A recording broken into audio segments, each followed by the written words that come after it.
Video-video kita itu bisa kita daftarkan untuk melindungi karya-karya kita sebenarnya. Kita ada orang yang mengklaim.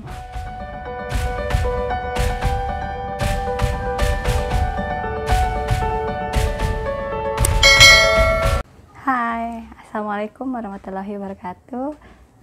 Selamat datang di channel aku. Jangan lupa teman-teman ya, dukung terus dengan cara klik tombol like ya, share, tinggalkan jejak di komentar, kemudian di subscribe. Nah teman-teman, sekarang saya akan sharing ya, penting nggak sih kita mendaftarkan video kita atau karya-karya kita di Dirjen HAKI ya, Direktorat Jenderal Kekayaan Intelektual. Nah ini untuk yang sekarang lagi heboh ya masalah hak cipta, contohnya seperti ini ya.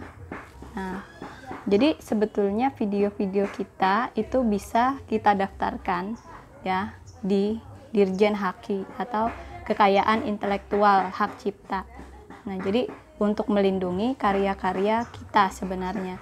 Jadi karya kita itu nanti bisa kita klaim ya, menjadi memang milik kita dan kita daftarkan secara hukum, memang legal itu adalah milik kita. Jadi siapa tahu suatu saat channel kita jadi besar, kemudian ada yang mengaku atau yang mendaftarkan duluan video kita, ternyata ada orang yang mengklaim. Nah itu akan menjadi dilema ya. Jadi mungkin kalau sesuatu yang bernilai itu akan diperebutkan. Nah siapakah pemegang hak ciptanya? Nah sebaiknya sebaiknya didaftarkan saja kalau memang video kita berpotensi untuk menjadi besar atau viral.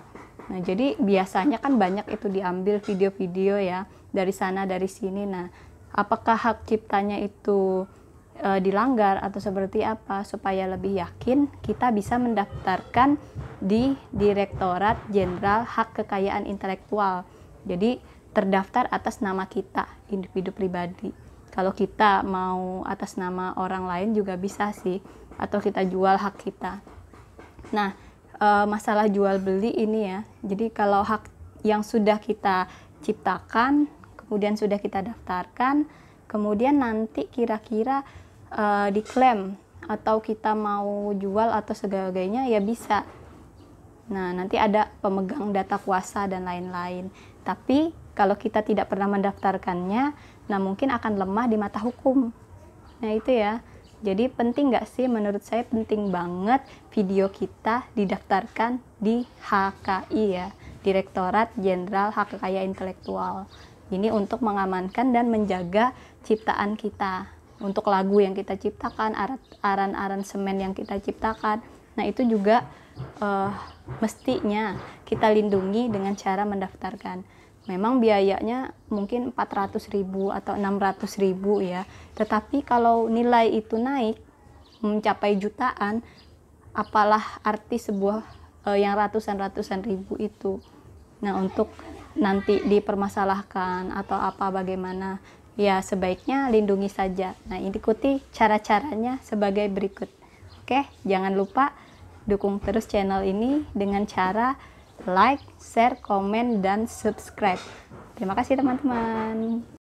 Cara mendaftarkan hak cipta.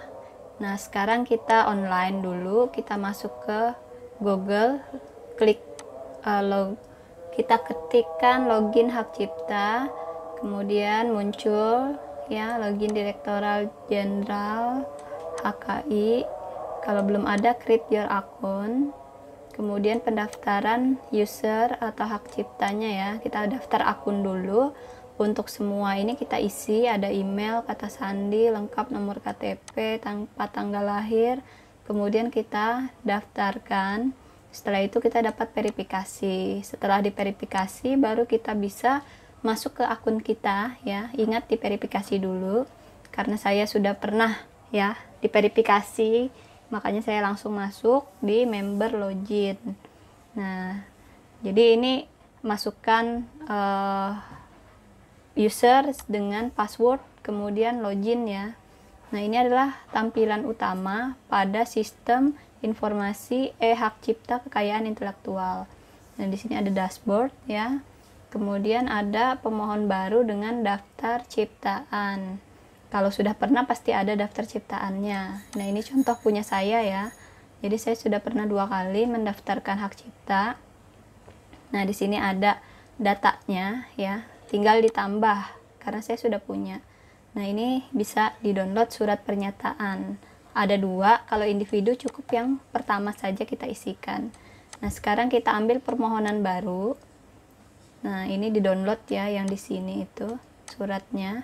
Kita isi, nanti ada materai dan lain-lain ya diisi. Kemudian jangan nggak di-download ya, ini ada yang harus diisi memang. Kemudian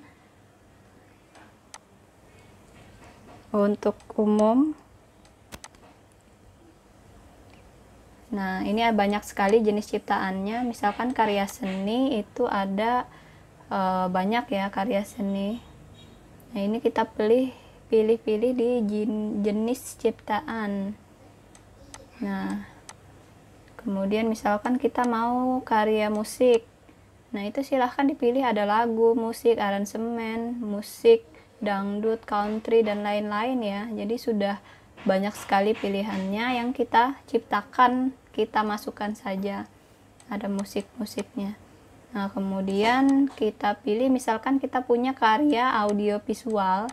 Nah, di sini kita punya film, cerita pendek, dokumenter, iklan ya. Kita punya karya rekaman video. Nah, yang di YouTube ini biasanya banyak karya video ya, rekaman video. Nah, itu bisa kita daftarkan. Nah, di sini pilih karya rekaman video. Ya, saya pilih karya rekaman. Nah, di sini banyak ya, bisa pidato atau yang lain-lain. Jadi silahkan disesuaikan dengan ciptaannya. Nah, di sini karya audio visual. Terus saya pilih karya rekaman. Nah, judul ini disesuaikan dengan judul yang mau kita masukkan ya. Nah, di pojok situ ada tulisan Rp400.000. Nah, itulah yang harus kita bayarkan. Jadi bayarnya Rp400.000 untuk karya audio visual dan jenis-jenisnya ya. Nah, di sini ada uraian singkat, deskripsi dari judulnya itu tadi apa. Jadi harus diisikan. Jadi bisa kita deskripsikan apa, bagaimana tentang produknya. Nah, ini tanggal pertama kali kita umumkan ya ke publik. Nah, kotanya juga jangan lupa, kalau di saya tulis Banjarmasin. Ini ada data kuasa. Jadi saya pilih tidak punya kuasa ya. Nah, di sini nama pencipta ya. Jadi yang menciptakan videonya. Nah, di sini diisi lengkap, kemudian ditambah, kemudian data pemegang hak cipta. Jadi kalau penciptanya lebih dari 1 orang tinggal ditambahkan. Nah, ini pemegang hak ciptanya karena tidak ada orang lain lagi ya, cuman saya yang memegang hak cipta, makanya saya tuliskan nama saya. Kalau misalkan ada pemegang hak ciptanya orang lain, ya ditulis nama orang tersebut. Nah, di sini kita isi semua sesuai dari formulirnya. Jadi jangan tidak diisi ya. Nomor telepon juga nomor telepon yang memang kita pakai. Emailnya juga aktif. Nah, ini data pencipta dan data pemegang hak cipta. Jadi ada 2. Nah, ini lampiran yang wajib kita upload ya. Jadi ekstensinya juga sudah dijelaskan.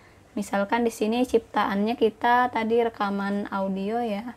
Jadi kalau untuk rekaman itu ada dia minta MP4 maksimal 5 MB, 5 MB maksimal.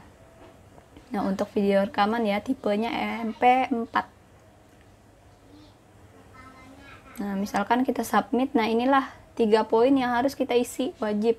Jadi kita punya scanan KTP ya, surat pernyataan tadi yang kita unduh, kemudian bayarnya itu 400.000 ya. Jadi ini contoh data ciptaan saya ya. Jadi kalau sudah selesai seperti ini, jadi sudah ada jenis ciptaannya apa, status pembayaran lunas. Nah, jadi nanti status pembayarannya itu ada kode billing. Nah, jadi ini contoh punya saya ya. Nah, di sini ada billing kode. Nah, billing kode inilah yang kita jadikan nomor untuk pembayaran. Bayarnya bisa di bank. Bank apa aja bisa. Kebetulan yang paling dekat kemarin saya pernah coba di Bank Mandiri bisa, Bank BRI juga bisa ya. Di bank apa aja bisa sih, lewat transfer juga bisa. Nah, jika sudah ada di ACC, maka sertifikatnya akan keluar secara elektronik. Nah, kurang lebih seperti ini ya bentuknya surat penciptaannya. Nah, ini artinya kita sudah mendaftarkan ciptaan kita, sudah legal. Nah, ini formulir yang sudah disahkan. Nah, ini adalah cara mendaftarkan. Terima kasih teman-teman.